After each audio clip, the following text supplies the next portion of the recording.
It's the Super Bowl edition of the 2 Minute Drill podcast, along with Chris Swendeman. I'm Jim Monaghan. And you know why we can say the words Super Bowl, Swendy?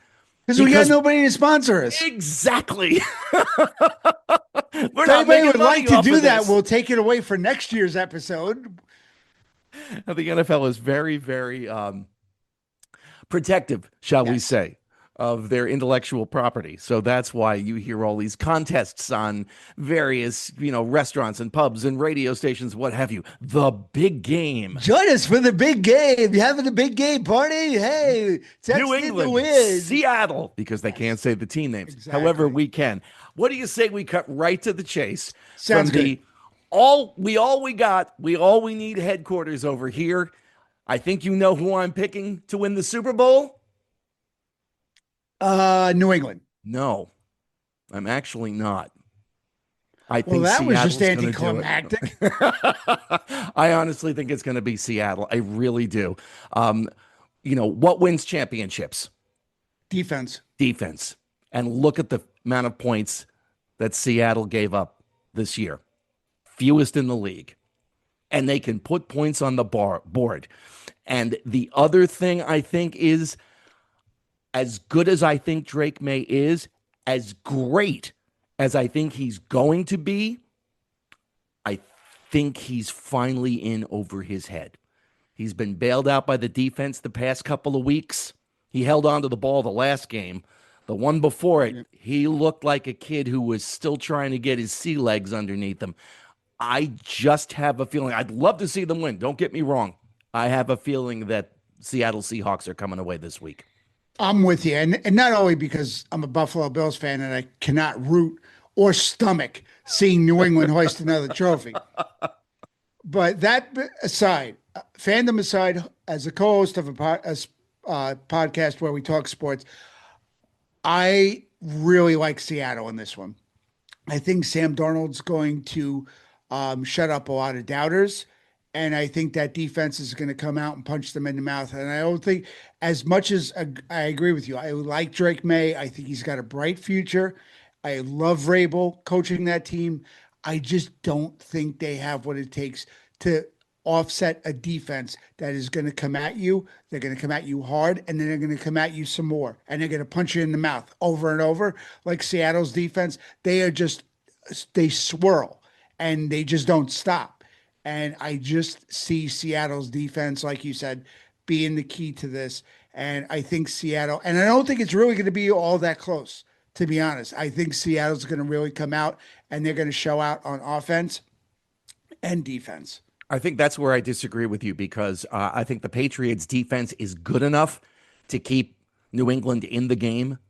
They can come up with some big plays when they need to. They hit hard, and I love their secondary. So I do think they can keep it close. And you know what happens in games that are close? Anything can really happen. But I honestly think, again, as much as I like Dre and as bright as I think his future is, I just have a feeling the lights might get a little bit too bright. This might be Vrabel's biggest coaching challenge the second half of the season. He got them over the hump after the 1-2 start, Yep. where they would just look like a disaster. They lose to the Raiders. They have a sloppy loss to Pittsburgh, and you're thinking, oh boy, maybe 500. And he got them to start to believe in themselves. And then the second half of the season was just look out. So I think he's a really good coach. I think he has coached them up and coached them well. But I just have a feeling it's Seattle's year. Yeah, I got more annoyed this season, and even not wanting the Patriots to win anything. I got sick of hearing the narrative. Well, they only played teams with losing records. You play who you're supposed to play. Bill Parcells, but you play the schedule. And they played the schedule and they beat the teams they had to beat. They got it. It seems like everybody was just looking for that aha moment. Well, when you get in the playoffs, you're playing the best of the best. No, they played Denver last week. What seed was Denver going into the AFC playoffs? Right. They beat 3 of the top 5 defenses. Right. And Vrabel coached them up really, really well when he had to. and he now has them in the Super Bowl. So even if they don't win it, this is a huge winning season for Vrabel and for Drake May and for the Patriots. And the future is most certainly bright, as much as I have to grit my teeth when I say that. If they don't win, I think of Clint Hurdle when he lost a World Series to the Boston Red Sox. And he said afterwards, we crossed a lot of things off the to-do list this year. And I've always loved that, because in the moment where you've just suffered a huge loss, you're on the biggest stage and you've just been swept by the Red Sox, and you go, we crossed a lot. We got a lot done this year. We got a lot to look forward to. And I think that's the message. If the Patriots do indeed, I think that's the message that Vrabel can give to his players. Look at what you accomplished this year. Especially you guys who've been here for a couple of years, 3-14 twice. Look what you did. Yeah, it's not easy to turn around the ship that quickly with the change of a coach, a second-year quarterback. Other than maybe Keyshawn Booty or Butte, and maybe Stevenson and Henderson at running back. There's not a lot of it. It's really is a classic Patriots team. Not a lot of big names, but a lot of big time plays. And Stephon Diggs, who people wrote off, is playing really well for them and coming up big. And the defense, like we've said, came up big. And it just goes to prove you get the right players in place with the right coach, and you can have much different results, because how much was changed over the past couple of years of the roster till now, until you take one coach out and you put Vrabel in, and the results are just remarkable. Speaking of football coaches, and speaking of New England, a former coach for the New England Patriots made some headlines recently, and that was Bill Belichick, who did not get inducted on his first try into Canton, the Football Hall of Fame. And there's a lot of stuff swirling around about it. I believe there are 50 votes, and you need 40 to get in, which means at least 11 people said, I don't think Belichick belongs on his first round. Now, there are a couple of head coaches who have also not gotten in on their first ballot. One would be John Madden, who had to wait 20 years. Like, hello. Another would be Bill Walsh, who got in on his second try. And Walsh is the guy who was the architect of this West Coast offense that the entire league has been in love with for how many decades now? I believe only 3 coaches have gotten in first time, and that would be Don Shula, Chuck Noll, and Tom Landry. So read into it what you will. There are a lot of people who think that this had something to do with Spygate or Deflategate or this gate or that gate, all the alleged cheating that was going on. And there are others who say, no, there were some other people who needed to get in and they were in danger of falling off the ballot. And that would probably be Roger Craig from the 49ers, Ken Anderson from the Bengals, Cincinnati their quarterback, Bengals. and L.C. Greenwood, the Pittsburgh defensive end.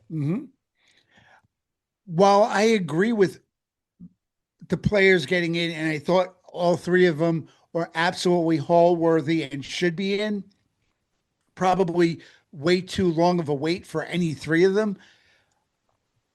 I'm almost, dare I say, disgusted by the fact that Belichick is not. This is a guy who there was no, when you look up Hall of Fame coach in the dictionary, his name, his face should pop up right next to Don Shula. There's no argument you can provide to me that will make me believe or change my opinion that Belichick shouldn't have been in on the first ballot. Hands down, argument over. I'm sorry. There is nothing. This guy's got 6 Super Bowl titles as a head coach, 2 more as an assistant that people forget about with the New York Giants. He's got every record there is known to man except Don Shula's most wins. How do you, what basis? I don't care what it is. I know the backlash has been huge, and there's a lot of talk that they're going to change the process, the voting process by which people get into the Hall of Fame, the Football Hall of Fame. One of Belichick's former players, Willie McGinnis from the Patriots, went on an obscenity-laced tirade the other day on his social media, talking about how if we had your signals, if we had done what you said we had done, we would never have lost a game. And McGinnis went on. I mean, he was very passionate about it. And it's just saying we were better. We were simply better. We outworked you. We outplayed you. We out-hustled you. We out-scouted you. We out-everythinged you. I'm paraphrasing, but that was the gist of what he said.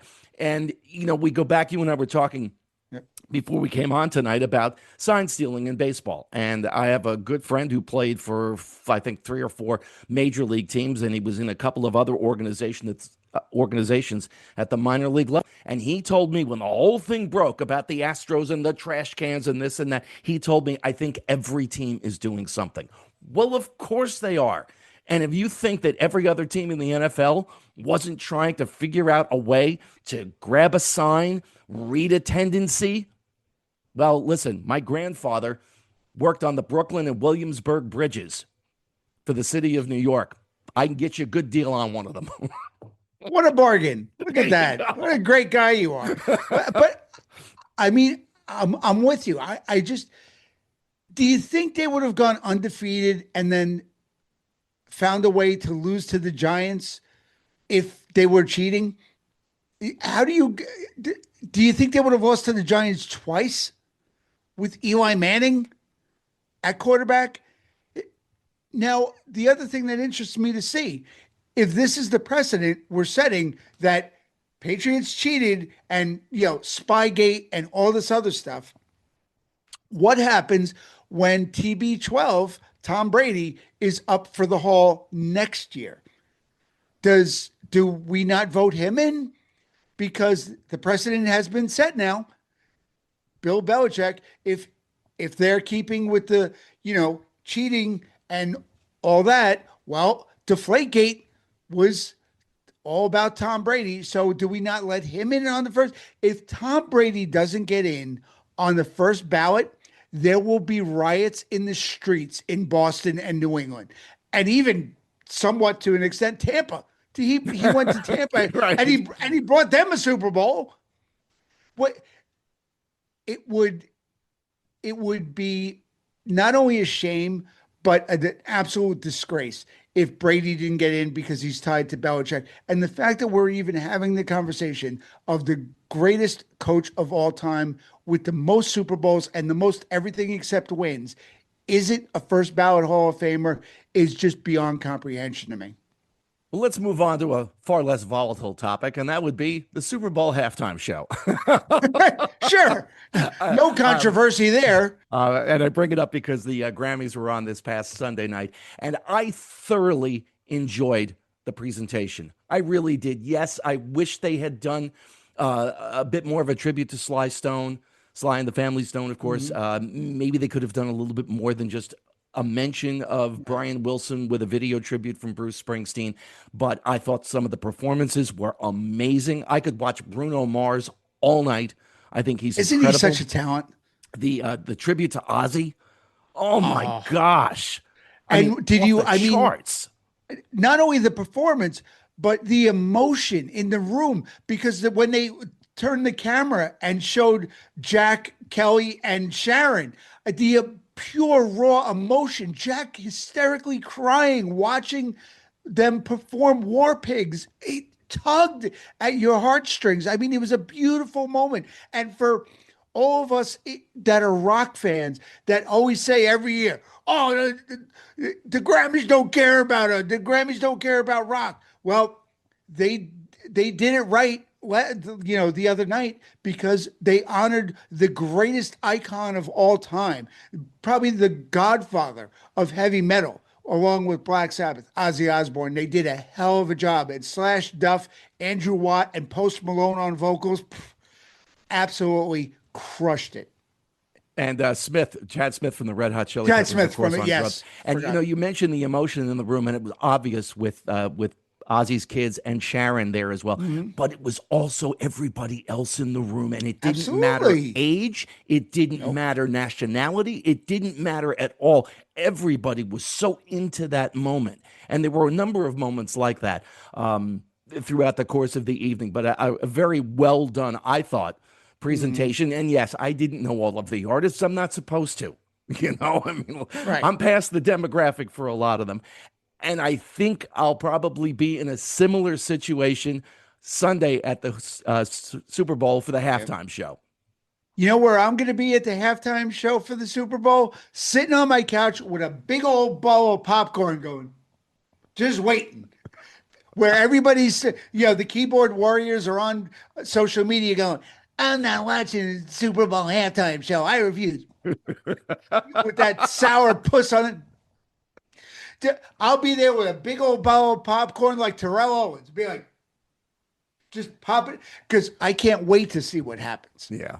I'm looking forward to the performance. Believe it or not, I also expect to be going to the refrigerator to get a cold adult beverage at the same time and a sandwich as well. Absolutely. I'll have some extra wings ready for it. I'll have whatever, we're going to be having at the party. And I will be sitting there absolutely glued to see what happens. And you know what? It should be a really interesting performance and it'll be cool to watch. Oh, and here's another thing.